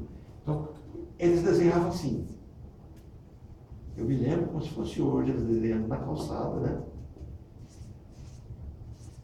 O coletivo é isso aqui. E eu não conseguia entender como é que o ônibus tinha roda no teto. E eu falei, gente, eu não conseguia perguntar, mas eu teorizava um ônibus com um monte de roda no teto. Era esse o caminho. Porque o meu desenho, ele não era mais rebatido. Como eu tenho 5, 6 anos, eu desenhava o que a gente chama de desenho de adulto. Então eu conseguia desenhar com clareza. Então, se você pedisse para aquela época eu desenhar um carro, eu já desenharia, né, com 5, 6 anos. E os meninos ainda estavam no desenho rebatido. Que são fases do que a gente vai chamar de caminhar. O caminho do desenho para o que é o desenho que corresponde com representação, com realista. Então, é o realismo do desenho. Então, eu não conseguia entender o mundo deles e eles não conseguiam passar o mundo deles para mim. E aí percebe? Eles pensavam de um jeito, me contavam. E eu interpretava com o meu jeito. Eu queria ver isso. Eles me traziam isso, então eu vi um ônibus com um monte de roda em cima. Depois, quando eu vi o coletivo, eu falei, tão louco, não tem nenhum ônibus com roda em cima. E a criança, quando vai desenhar, ela desenha, a gente chama de desenho rebatido. Se ele tem 8 rodas, eu desenho as 8 rodas. Então, a criança vai desenhar um cachorro, se ele tem 4 pernas, talvez ele faça as 4 pernas do cachorro assim. Eu falo, mas como?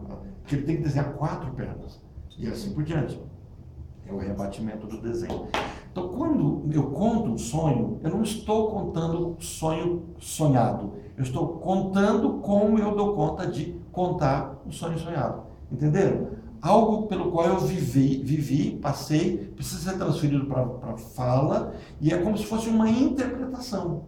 Sabe o intérprete? Eu falo assim, eu estou lá na Inglaterra e eu vou falar de saudade. Como é que você expressa com uma palavra só o conteúdo de saudade? Você vai ter que explicar. Você não tem a palavra, não tem o correspondente. Como imagino que tem outras palavras de lá. O dito e o dizido. Exatamente, a história do dito e do dizido. Por isso que quando a gente vai contar um sonho, a gente observa as pessoas contando, elas estão buscando alguma correlação, alguma correspondência. Fazendo o transporte. Fazendo correspondência. Exatamente isso. E o que o Freud está teorizando aqui, que ele está dizendo, é que quando eu conto essas memórias que me faltam, eu estou contando sobre elas sem ter contato com elas. É o que ele vai chamar de memórias encobridoras. Isso é extremamente complexo para a gente e inovador. Por quê? Freud vai dizer que aquelas memórias que nós temos, não é nesse texto, é no outro texto que nós vamos no futuro estudar também, ele vai dizer que aquelas memórias que eu falo assim, Mariana, me conta um pouquinho da sua infância, o que você lembra? A Mariana fala, eu me lembro quando eu tinha 3 anos de idade, talvez seja encobridora. Talvez nunca tenha acontecido essa cena. E ela carrega uma história como verdadeira, porque precisa ser verdadeira. E é construída no momento em que a fantasia e a realidade estão juntas, então ela não está mentindo. E aí vem até uma outra percepção que a gente tem que ter, que é criança mente, não, mas fantasia. E como a fantasia e a realidade é a mesma coisa, a criança no meu mundo de adulto está mentindo. Mas ela não tem a intencionalidade, nem está criando. É como ela viu aquela cena.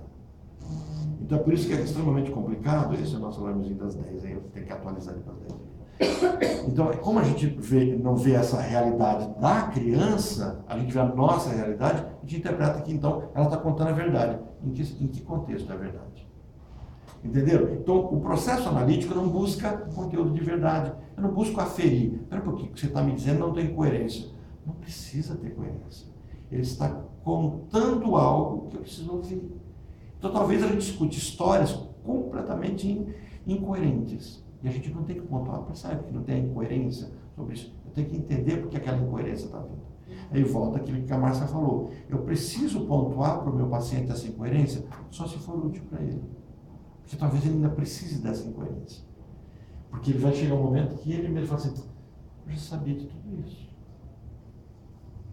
Entendeu? Vamos avançar mais um pouquinho? Orlando, só uma curiosidade. Sim. Quanto tempo durava a sessão nessa fase? Era 1 hora também? Não. Normalmente 50 minutos. 50 minutos. A Desde diferença... o início do Freud foi 50 É, porque era uma minutos. consulta, 40 a 50 minutos. Porque depois ele vai discutir. Né? Ele vai construir isso, vai discutir com os terapeutas. E o problema todo é que isso virou meio religião. Porque eles passam, quanto tempo tem que atender? 3 a 4 vezes por semana. Por quanto tempo? Período de uma aula, né? 40, 50 minutos. Começou a se construir isso, como se isso tivesse que ser desse jeito. Lacan que vai pontuar que sim, minha busca é isso aqui, ó. Eu busco isso. Se o insight acontecer nos primeiros 10 minutos, acabou a sessão. Eu preciso deixar que aquilo que fique borbulhando na mente da pessoa. E isso, aí Lacan tem uma perseguição enorme por conta disso. Porque ele vai num contraponto sobre isso. Então, assim, a sessão de Lacan, quanto tempo tem que ter? Tinha paciente que atendia 10 minutos todos os dias. Tinha paciente que atendia 50 minutos todos os dias. Tinha paciente que ele entrava, falava um pouquinho, falava assim, vamos então pensar sobre isso, próximo. Ele atendia os pacientes com porta aberta. Com a porta aberta? Porta aberta. Com a sala de recepção lotada. Com todos os pacientes marcados para o mesmo horário. Tenta imaginar esse quadro. Tá parecendo aquele filme do O toque. Sim, o toque. Assistiram o toque-toque? Ah, é muito bom esse filme, pelo amor de Deus. Vocês assistiram? Quem não assistiu o toque-toque? Assista. Ah, assistam, é muito bom. Primeiro você vai dar. Vai doer a barriga de tanta risada. É um terapeuta, ele marca todos os pacientes no mesmo horário. Só vou contar até aí, porque o pessoal que assistiu sabe por que não posso assistir. Todos os pacientes são agendados no mesmo horário. Louco, tudo reunido, E a sessão mais Qual longa? grupo que é esse? Não sei, não me lembro. Mas podia ter 2, 3 horas. Não tinha o tempo. É até. E a recepção enchendo. Sim. E aí, por exemplo, ele é acusado de querer enriquecer com isso. Porque ele tinha sessão de 15 minutos, 10 minutos.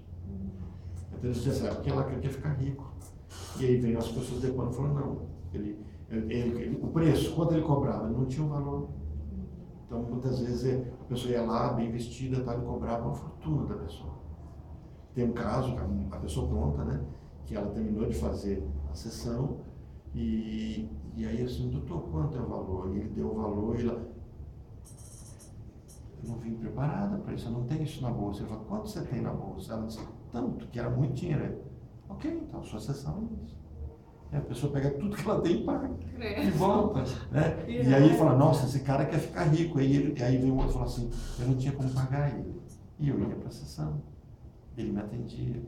Então assim, Lacan fura as regras. Para ele se explicar. Ah. Não tinha YouTube, mídias sociais para ele se explicar. Não, e ele não explicaria, porque é perguntado para ele assim, por que você escreve complicado? Por que você não escreve para a gente entender? Vocês conhecem a frase dele? Eu não escrevo para ser compreendido, eu escrevo para ser lido.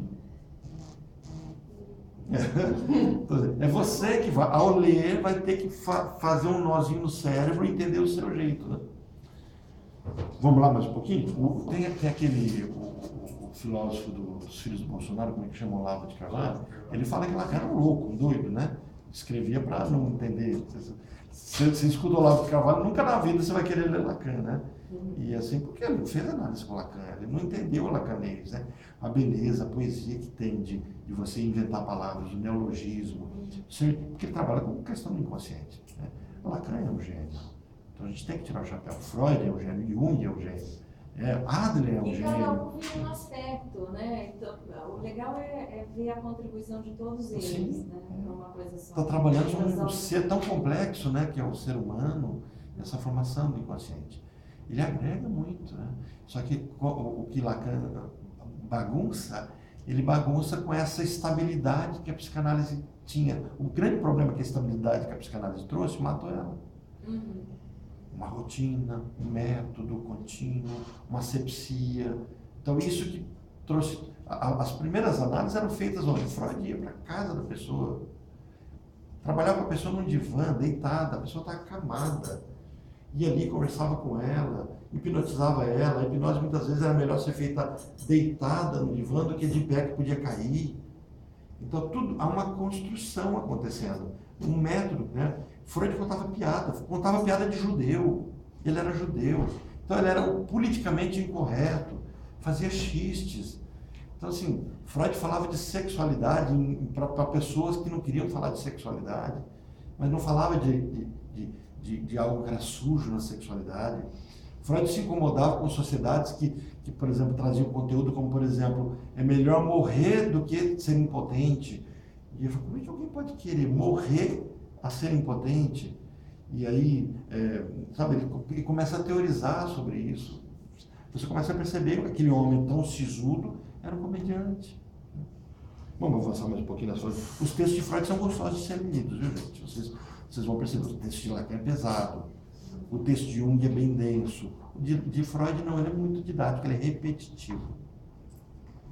Outro grupo de processos psíquicos, fantasias, processos de referência, impulsos emocionais, vinculações de pensamento, que como atos puramente internos não podem ser contrastados com impressões e experiências, deve, em sua relação com o esquecer e o recordar, ser considerado separadamente. Nestes processos acontece com extraordinária frequência ser recordado algo que nunca poderia ter sido esquecido, porque nunca foi, em ocasião alguma, notado. Não, Paulinho, olha só o que ele está dizendo. Eu estou falando de uma impossibilidade. Eu estou falando de recordar algo que nunca poderia ser esquecido porque não foi. Não existiu, notado. Nem existiu. É encobridor. Então, assim, eu estou buscando uma lembrança como sintoma que, na verdade, tinha que ficar lá.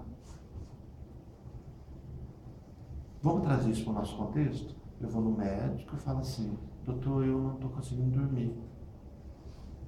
Ok, você não está conseguindo dormir? Então eu vou te passar aqui um clonazepam, você vai tomar, vai sonhar bastante. E aí depois vem no mês seguinte no médico, doutor, estou tendo esquecimentos, eu esqueço as coisas. Então vamos tomar uma vitamina para sonhar. O Rivotril faz esquecer. Por quê? Porque ele não deixa eu ter sono não REM. Eu vou sonhar muito. Então é uma riqueza enorme. Você toma o Rivotril, você toma o clonazepam, um diazepínico, o que vai acontecer? Eu vou sonhar bastante. Então eu não vou enlouquecer.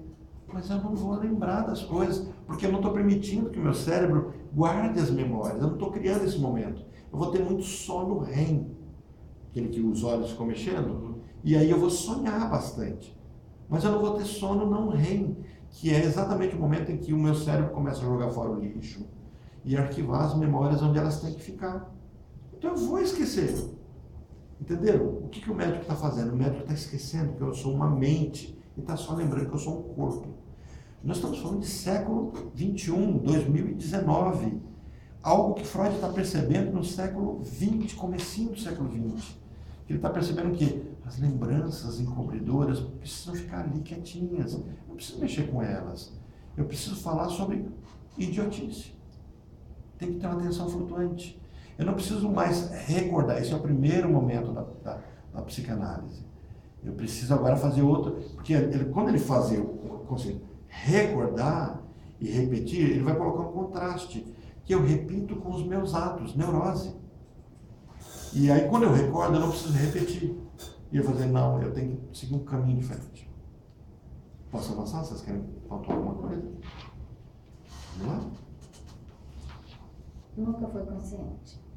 Com referência ao curso tomado pelos eventos psíquicos, parece não fazer nenhuma diferença se determinada vinculação de pensamento foi consciente e depois esquecida, ou se nunca, de modo algum, conseguiu tornar-se consciente.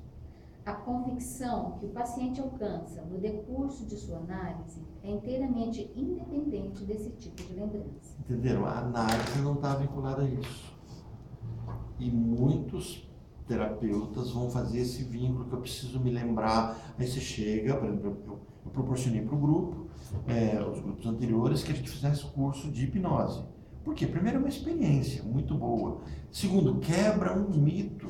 Que a gente imagina que a hipnose é o vou usar uma brincadeira, o ó do borogodó, né? É a coisa assim, se eu sou hipnólogo, eu resolvo tudo. Freud abandona o processo da hipnose, porque entende que há uma relevância, ele coloca nesse texto, olha, eu estou muito grato, foi graças à hipnose que nós chegamos até aqui. Mas ela é um item, né? Eu tinha uma pessoa que eu atendi, foi encaminhado com um outro paciente, ele chegou para mim com uma lista de coisas, falou, eu vim aqui, ele chegou desse jeito, eu vim aqui com uma lista de itens que eu quero mudar por meio da hipnose. Aí eu falei assim, mas eu não sou hipnólogo. Mas a psicanálise é hipnose, ó. Percebe o erro? Hipnoterapeuta é hipnoterapeuta. Está surgindo aqui em Londrina uma escola psicanalítica de hipnoterapia. As coisas, e eu, psicanalista, posso usar hipnose. Eu posso, e é bom que eu conheça da hipnose. Eu não preciso ser hipnoterapeuta. Agora, eu tenho uma psicanálise de hipnose. Esse texto não foi lido. Eu não preciso dizer toda a teoria, todo o caminho. É um textozinho de 9 páginas. Precisa ser lido. Agora, vai ser eu, Orlando, que vou lá para uma pessoa que está montando uma escola, teorizando, conseguindo adaptar, eu vou lá convencer. Não, eles precisam disso. Né? Mas eu posso me abster desse caminho. Vamos avançar mais um pouquinho? Acho que está para a gente fechar essa parte. Nas muitas formas diferentes da neurose obsessiva, em particular, o esquecer restringe principalmente a dissolução das vinculações de pensamento, ao deixar de tirar as conclusões corretas e isolar as lembranças. Bom, aqui ele está trazendo um conceito clínico que a gente vai estudar quando a gente for estudar o pensamento obsessivo, que é mais ou menos assim. O que nós imaginamos com uma questão lógica? Eu tenho A que resulta em B. Eu sinto o cheiro, vou dar a minha experiência, eu sinto o cheiro de fermento de pão, na hora eu volto com meus 7 anos de idade. É muito instantâneo. Senti aquele cheiro de padaria. Por quê? Porque eu morava numa cidade que não tinha padaria. Então eu não sentia cheiro de fermento de pão. Então meu avô comprava pão sovado, que o viajante passava nas vendas, né? Cidadezinha pequena, passava nas vendas, vendia pão sovado, vendia, por exemplo, eu fui redescobrir o gosto de doce de feijão, o nome, né? Como é que chama isso? Mandiu, né? Então, assim, eu fui redescobrir aqui. No Brasil o pessoal não tem esse costume. Mas quando eu era criança, o viajante levava bolo com doce de feijão recheado. Tinha muitos japoneses também no interior de São Paulo. Então o que acontecia? Quando eu tinha 7 anos de idade, eu senti o cheiro de padaria. Eu fui comprar pão com meu pai. E aquilo, olha, comprar pão com meu pai, numa cidade nova, um cheiro diferente. Eu falo com vocês, eu vejo o pão. É um pão costela chamava pão costela de Adão. E tudo aquilo que um cheiro me leva para um monte de coisa. Então, olha, A, B. Fermento, 7 anos. Desculpe, 7 anos não. Errei a data, tá? 8 anos. Com 7 anos é salame. Se eu sinto cheiro de salame... Pão com salame. Pão com salame. Foi a primeira vez que eu comi salame na minha vida e eu fiquei encantado. Então, até hoje, se eu vejo o salame, saiu água da boca, né? Se eu vejo o salame, eu me lembro dos 7 anos. Então, percebe? A me leva a B. Ok? Então, vamos fazer uma brincadeira. Agora eu saio da minha história. Bom, sinto o cheiro de fermento, lembro de pão. Penso em pão, vamos imaginar, agora eu estou teorizando, já saí da minha história. Penso em pão, lembro de... Café, ok. C. Penso em café. Lembro da minha avó. Avó. D. Então, tenho aqui. Cheiro. Pão. Café. Avó. Vamos caminhar mais um? Penso em avó, lembro de... Bolo. Ok. Tem que ser coisas. Livre associação. Todo mundo gordo. Pode ser, por exemplo, Essa é minha pergunta. penso em colo. Pode ser? Pode ser? Então, ao invés do bolo, colo. Ok, colo. Vamos Porque a Angelina tá me esperando. Tá bom? Então, você sabe do elevador que você vai ter que fazer, né? Descer, né? Descer e subir. Não, você vai ter que ir o elevador, mas eu vou te explicar, é o elevador do lado. Mudou? É porque os outros elevadores todos foram inundados ontem. Mas Você esse 8 aqui dias pra também ser. subir. Não, esse aqui você pode usar normal. Esse aqui é lá na portaria, vai ter que subir pelo de carga. Então, agora vamos imaginar o seguinte. Olha o que o inconsciente faz do obsessivo. A, E. Aí eu não consigo achar o caminho. Então, por exemplo, a pessoa fala, nossa, toda vez que eu sinto cheiro de fermento, me dá uma carência, uma sensação de que eu preciso ser cuidado. Meu inconsciente já talhou. Isso aqui eu não estou falando de uma neurose, de um problema, estou falando de como o inconsciente trabalha. Agora imagine a seguinte situação. Vou trazer um caso que eu conheço, né? Não foi paciente, mas de uma amiga. Cheiro, A, cheiro. Então, B, pai, que é café, tá? Cheiro de café, pai, C, morte. D, morte, ó, o vínculo das palavras, morte, sofrimento. Ele fez isso. A, D. Toda vez que sente cheiro de café, sofre, tem ânsia de vômito. E não consegue entender. Assim, e eu comecei a conversar, mas eu tomo café, gosto de café, tenho várias cafeteiras. Então no meu trabalho tinha minha cafeteira. Eu fui obrigado a guardar minha cafeteira e não usar a cafeteira. Né? Por quê? Porque toda vez que ela sentia cheiro de café, ela tinha enjoo, tinha que sair da sala. Então eu nem passei pela experiência, nem usei minha cafeteira. Porque quando a pessoa ia fazer café na copa, ela já saía, passava mal. Né? E ela não conseguia entender o porquê. E ela justificava com uma memória encobridora. Ah, é porque eu enjoei de tanto tomar café. Memória encobridora. E aí eu fiz o vínculo. Mas você nunca gostou de café? Ah, já gostei muito. Mas não gosto mais não. E aí um determinado dia eu falei, nossa, meu pai gostava tanto de café. E aí depois ele me contou sobre a morte do pai.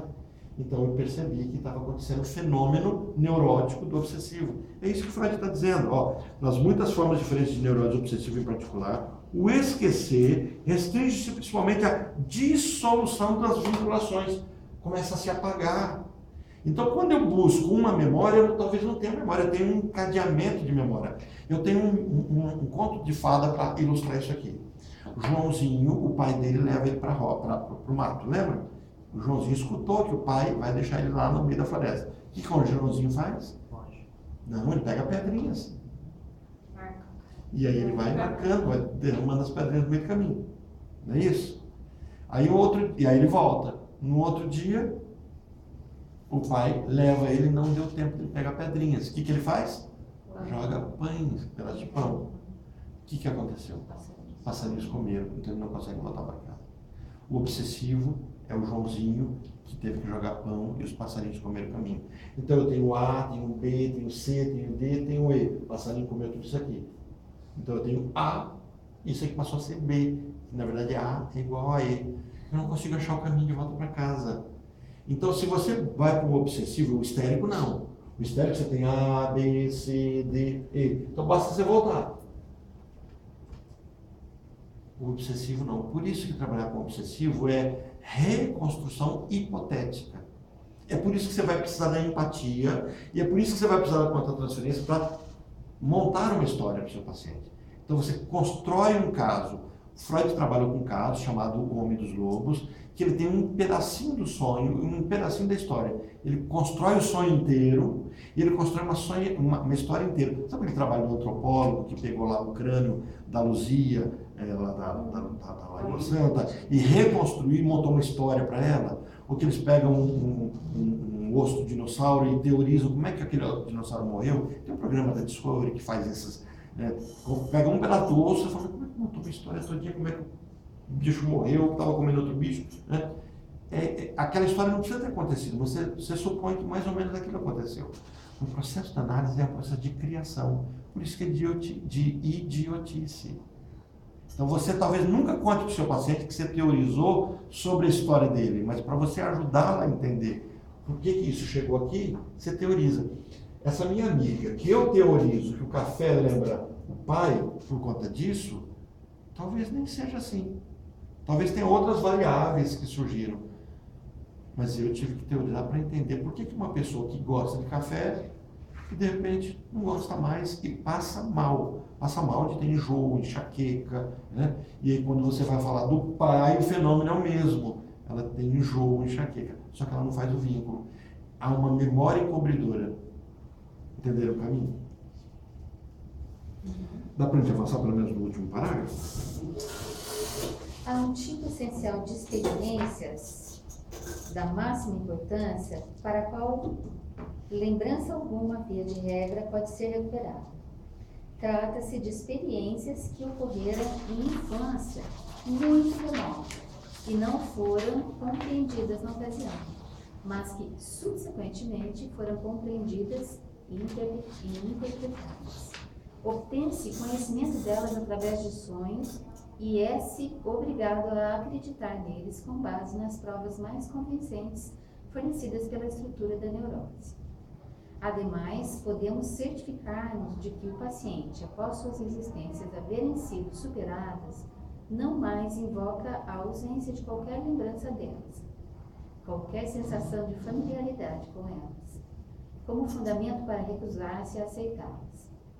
Este assunto, contudo, exige tanta cautela crítica e introduz tanta coisa nova e espantosa que reservá-lo-ei para um exame separado, juntamente com o material apropriado. Nós vamos até aqui, né? Se vocês quiserem marcar que a gente continua a partir daqui. Então o que Freud está dizendo? Ele está dizendo assim, as nossas lembranças da infância elas foram dissolvidas. E a gente vai entender isso, eu vou me ater a não entrar em tantos detalhes sobre essa dissolução, porque inclusive a turma da tarde agora, já estamos entrando na questão edipiana. Porque essa dissolução vai surgir exatamente com um evento que a gente vai chamar de recalque. O recalque é que funda o inconsciente. Então nós temos memórias que foram construídas no momento onde o inconsciente não existia. E o inconsciente vai surgir. No momento que ele surgir, ele vai mergulhar. Tenta imaginar aquele mito de Atlântida, né? Um continente que afundou inteiro e tem toda uma civilização que está junto dele e completamente perdida. Então, no momento que surgiu o inconsciente, eu tenho isso. Eu tenho uma história inteira que é mergulhada com uma nova linguagem que não será conhecida, exceto por expressões que virão à tona. Então, eu não tenho um inconsciente que se constrói como se fosse uma outra parte de mim. Não, sou eu inteiro que fui afundado numa linguagem, numa estrutura diferente e que tem a ver com os meus desejos pulsionais. Então, que funciona com uma outra linguagem, um outro jeito de ver a vida, que não tem valores. Então, se meu inconsciente, isso a gente vai estudar com detalhe depois, meu inconsciente não tem moralidade. Não existe conceito de certo e errado. Por quê? Porque ele foi fundado no momento em que a moralidade surgiu dentro de mim, então ela me quebra e eu tenho isso. Essas lembranças não podem ser recuperadas mais, porque elas carregam valores que eu não vou aceitá-los. Então, o que eu vou visualizar da minha infância? É por isso que eu não... Você pode falar assim, eu lembro de toda a minha infância. Você lembra de cenas. Essas cenas, elas são lembradas, escolhidas a dedo por você mesmo. Isso você pode. E aí você interpretou. E aí elas passam a dar sentido à infância. Eu me lembro de uma cena do berço quando eu tinha 2 meses. Você vai ver pessoas escrevendo isso. Você te foi permitido lembrar daquela cena, porque ela tem um conteúdo. Ela pode nunca ter existido. Alguém pode ter te contado, você pode ter ouvido aquela cena, sobre aquela cena, e você criou. Por isso que a ilustração é do sonho manifesto com sonho latente. Quando é que eu vou saber exatamente o que aconteceu comigo dentro de mim nesse período antes dos 2, 3 anos de idade? Nunca. Mas se alguém me contar, você vai saber a cena que alguém te contou. E talvez você crie uma visão para isso. Mas aquela cena é dissolvida, apagada e surgem só memórias encobridoras. A formação do superego? Isso. O superego provoca tudo isso. Então, no processo de regressão, permite esse acesso? Não tem acesso. Você recupera cenas que não são suas, ou que foram contadas, ou que foram necessárias. E é nesse sentido que, quando eu trago os conceitos integrativos de regressão, eu busco vidas passadas, não cabe à psicanálise dizer se elas existiram ou não. Mas cabe à psicanálise entender por que elas são necessárias. Quando eu faço uma regressão com a Márcia, e a Márcia descobre que ela foi Cleópatra na outra encarnação. Não cabe à psicanálise discutir se de fato ela foi ou não, mas cabe perguntar assim, por que você precisa ser traída, ou precisa ser rainha? sabe? Eu posso buscar a história da Cleópatra, o que significa como um símbolo. Entenderam? O símbolo cabe eu discutir. Mas chegar para lá, não existe, ou existe. Mas se não me cabe saber se existe ou não existe, por que eu estou entrando numa roubada dessa? Levar minha paciente a tentar entender uma outra história dela, que eu vou ter que explicar, olha, eu levantei o material, você vai resolver lá com a sua filosofia de vida, com a sua religiosidade. Eu estava com a paciente, estávamos fazendo uma regressão, para tentarmos aproximar ela do momento de dor. Nós estávamos trabalhando a infância dela, ela estava deitada no divã, num processo de livre associação, não era hipnose, era uma regressão livre. Eu não sei o que, ela estava contando e de repente ela começou a xingar, começou a gritar. Sua filha, não sei o que. Entenderam o que eu xinguei, né? Eu não sei o que você fez? Eu assustei, eu confesso para vocês que eu assustei. Eu olhei assim, mas o meu maior susto, eu falei assim, alguém vai pensar que tá a briga comigo. Os vizinhos aqui de sala, né? E com aquela gritaria, você fez isso comigo! E eu não fiz nada. Eu falei assim, quem fez? Minha mãe! E ela gritava, e ela tinha uma voz potente. Minha mãe tentou me matar! Ela tentou me matar, e gritava. Ela se aproximou da dor do aborto. A sensação. E depois ela foi apurar com a mãe a história. E a mãe foi quem te contou. Entenderam? Ela encontrou a dor dela, da mãe tentar matá-la. E ela tinha que dar vazão a essa dor, essa angústia, esse sofrimento. A mãe tentou abortar e a mãe nunca contou para ninguém. Mas a dor estava ali. E a dor adquiriu uma história, e talvez ela tenha ouvido isso quando bebê, quando criança. Talvez ela tenha. A gente acha que a criança não sabe nada e conta as coisas. Eu não queria ter ela como filho, não sei o quê. Mas hoje eu a amo muito. Entende? Existe uma história acontecendo. Essas lembranças são encobridas por outras cenas e você talvez não tenha direito de resgatar isso com o seu paciente nesse formato. Eu não busquei resgatar, mas veio. Quando veio por livre associação, aí tivemos que elaborar essa perda, esse luto. Depois ela ficou mais leve, né? Quis matar a mãe por muito tempo, mas depois ela recuperou tudo isso. Matou? Não matou. A mãe morava no Nordeste, na Bahia, e ela morava no Brasil. A segurança estava longe. A sorte é essa, né? Mas aí ela ligou para a mãe, e aí imagino que a velhinha deve ter entrado em desespero. Mas eu tinha, por exemplo, outra paciente que a dor era intensa, porque a mãe já tinha morrido. E ela lembrava da cena em que a mãe disse assim, eu não queria, eu tentei abortar. Então ela está saindo de um banheiro, ela está indo para um banheiro, aqueles privadinhos que ficam atrás da casa. Então que ela vem, normalmente tinha um caminho para ir, ela veio por trás. Quando ela veio por trás, a mãe está falando com a comadre dela, pois é, eu não queria ter fulano, não. Tive, né? É muito difícil, não sei o quê. Eu queria ter tido ela. E ela só escutou isso, ela foi embora. E ela ficou com isso. Minha mãe não me quer. E ela cresceu com isso. E agora eu estava diante de uma mulher de 50 anos de idade, com essa cena parada no tempo. Trauma, uma cena tirada do seu tempo e do seu espaço. Né? Então, é um deslocamento atemporal, né? Um deslocamento quântico. Né? Não está na dimensão correta. Eu tenho que devolver ela para a máquina do tempo, voltar para lá. Né? Então, você está lidando com emoções que não são verdadeiras. Opa, não são verdadeiras, são falsas? Não cabe esse julgamento. Então, se a pessoa disser assim, meu pai não me ama, não cabe a mim, né? Não cabe ao terapeuta dizer assim, seu pai te ama. Cabe ao terapeuta entender por que aquilo é pesado. Freud teoriza isso quando fala do obsessivo e fala assim, o obsessivo, o deprimido, não é o triste, tá? O deprimido vai dizer assim, eu não presto, eu não valho nada, eu mereço morrer. Então, quando ele faz isso, o caminho é necessário. Ele precisa se ver como alguém que não presta. Claro que não vai dizer, de fato você não presta. Mas ele tem que validar a palavra dele. Entenderam? Podemos continuar a partir dessa parte no próximo texto. Vocês podem também, se vocês fomentarem essa discussão no grupo, eu avanço o próximo. Mas esse texto é um texto que eu queria ler com vocês. E essa moça da mãe, ela tinha algum sintoma? Nossa, meu Deus. E depois dela ter descoberto isso daí, diminuiu algum sintoma? Sim. Ela não deixou de ser como ela era, mas muito sofrimento cessou. Ela não se via aceita por homem algum. Se algum homem chegasse para ela e falasse assim, vamos sair comigo, ela agredia esse homem. Tá pensando que eu sou quem? Como sair comigo? Eu não sou oferecida. E eu disse, esse homem não está dizendo que você é oferecida. Ele se interessou por você. Sim, Orlando, interessou por quê? Quer ir para a cama comigo? Eu falei assim, qual o problema? Assim, Orlando, que isso? Eu não sou um objeto. E tudo isso é porque ela sentia que a mãe havia usado, ela teve todo esse caminho. Ela era extremamente apaixonada pelo pai, porque o pai era carinhoso, e a mãe era a pessoa que não dava colo.